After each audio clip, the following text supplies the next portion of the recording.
Ya, dah 1 Mei. Dah lepas dah 1 Mei. Jadi selamat hari bekerja pada semua yang bekerja. Tapi pelik tak? Kita hari ni bekerja untuk siapa?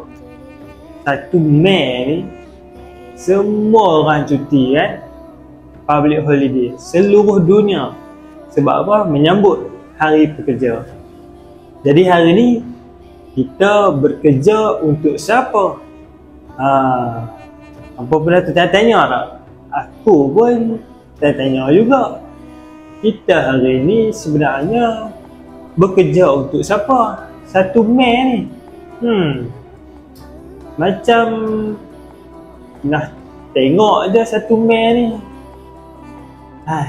Tengoklah video ni sampai habis.